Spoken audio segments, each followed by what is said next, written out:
Dans cette vidéo, nous allons voir comment étudier une suite de la forme un plus 1 égale à f de un. C'est parti! Nous allons répondre aux questions d'un exercice type afin de voir les différents mécanismes. Première question, il faut montrer que la suite un est bien définie. Alors bien définie, ça veut dire quoi? Ça veut dire qu'avec la définition donnée dans l'énoncé, je dois pouvoir calculer les différents termes de la suite. Regardons ce qui se passe pour les premiers termes. Pour calculer u1, d'après la relation de récurrence, je vais faire f de u0. Pour calculer u2, ça sera f de u1, c'est-à-dire f de u0. Et pour calculer u3, ça donnera f de u2, c'est-à-dire f de u0. Alors fais pas cette grimace, c'est juste pour te montrer qu'à chaque fois, on calcule l'image de l'image et ainsi de suite. Du coup, pour que ce soit possible, la méthode est la suivante. Il faut montrer que les images de f appartiennent à l'ensemble de définitions de f. On peut noter ça, f de i inclus dans i, avec i l'ensemble de définitions de la fonction f. Dans notre exercice, la fonction f, elle est définie sur l'intervalle 0 inclus plus l'infini. Il va donc falloir montrer que f de x appartient à cet intervalle. Pour cela, la méthode classique, c'est de dresser le tableau de variation de la fonction, c'est-à-dire étudier les variations avec la fonction dérivée et déterminer les limites de la fonction si nécessaire. Il faut que le tableau soit complet. Alors pour me faire pardonner du calcul de u3, je te passe les détails et je te donne directement le tableau. Ici, la fonction f, elle est strictement croissante sur 0 plus l'infini. Elle a 0 comme minimum et plus l'infini comme limite en plus l'infini. On peut alors affirmer que les images appartiennent bien à l'intervalle 0 inclus plus l'infini, donc la suite un, elle est bien définie. Passons à la deuxième question. Sur le graphique, il faut représenter les termes u1, u2, u3 et u4 sur l'axe des abscisses. u0 est déjà placé, ça sera notre point de départ. On sait que u1, c'est f de u0. Donc, à partir de u0, je vais chercher le point de la courbe de la fonction f.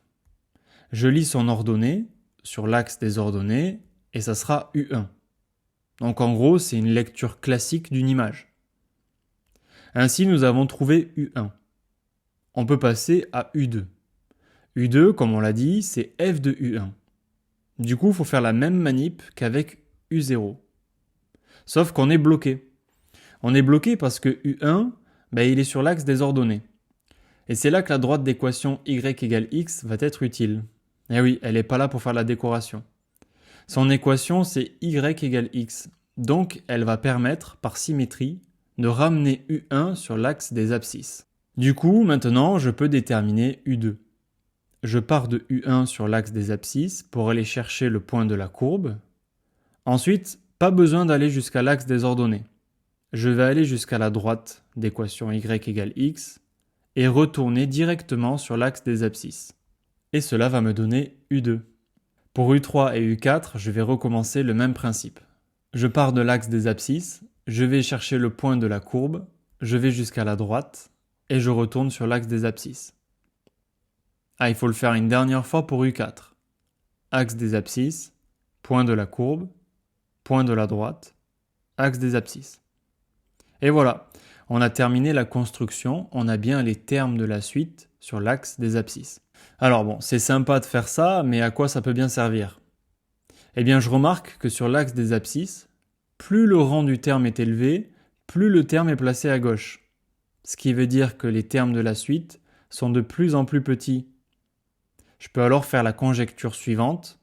La suite un, elle semble être décroissante. Et on peut aussi se faire une petite idée de la limite. A priori, la suite, elle semble converger vers 0. Je sais que tu meurs d'envie de le prouver. Sois rassuré, la suite de l'exercice va nous aider à le faire. Question 3, il faut démontrer la propriété suivante. La méthode ici, c'est d'utiliser le raisonnement par récurrence. Pour rappel, ce type de raisonnement se fait en 3 étapes. Initialisation, hérédité et conclusion. La première étape, elle va se faire pour n égale à 0, car l'énoncé précise tout entier naturel. J'ai alors besoin de U0 et U1. U0, il vaut 3 d'après l'énoncé, et pour U1, je calcule l'image de 3. Et ça me donne 2,55. Du coup, j'ai bien 0 inférieur à U1, inférieur à U0, inférieur à 4. La propriété est donc initialisée.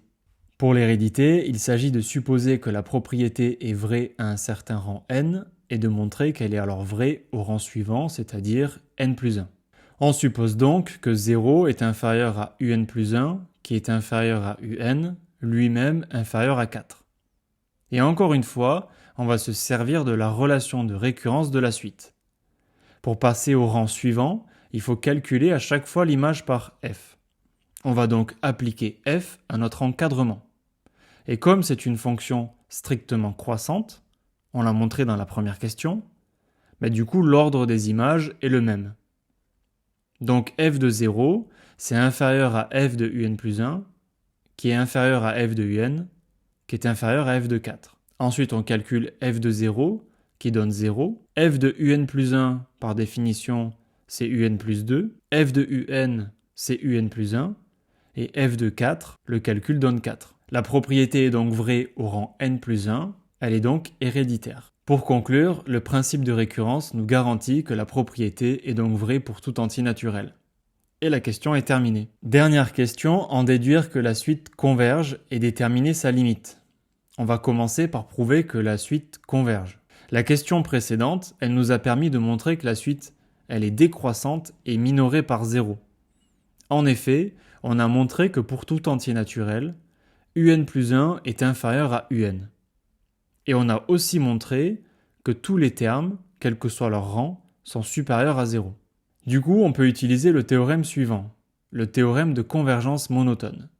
Il nous assure que dans ces conditions, puisque la suite est décroissante et minorée, elle va converger vers une limite, et cette limite, on va la noter petit l. Alors fais attention, ne tombe pas dans le piège, ce théorème ne permet pas de trouver la limite. Pour la trouver, et donc répondre à la deuxième partie de cette question, on va utiliser un autre théorème.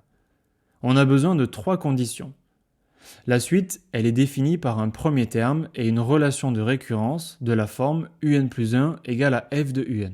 Ensuite, on a la fonction f qui est continue sur l'intervalle 0 plus l'infini. Ah oui, c'est une fonction polynomiale, donc elle est continue sur tout intervalle inclus dans son ensemble de définitions. Et enfin, le dernier point, la suite un qui converge vers un réel L. Dans ces conditions, L est une solution de l'équation f de x égale à x. On va donc résoudre cette équation pour déterminer la limite. L'équation nous donne 0,15 x au carré plus 0,4 x égale à x. On obtient l'équation produit nul, x facteur de 0,15x moins 0,6 égale à 0.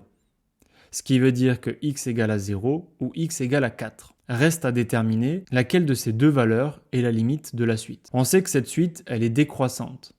Donc les termes sont de plus en plus petits, ce qui veut dire que la limite, elle sera forcément inférieure ou égale au premier terme de la suite, vu que c'est le plus grand.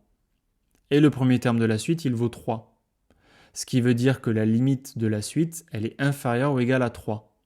Donc la valeur 4, elle est impossible, ce qui veut dire que la suite un converge vers 0. Et voilà, c'est terminé, tu sais maintenant comment étudier ce genre de suite. Si cette vidéo t'a plu, n'hésite pas à liker et à t'abonner. On se retrouve tout de suite pour une prochaine vidéo.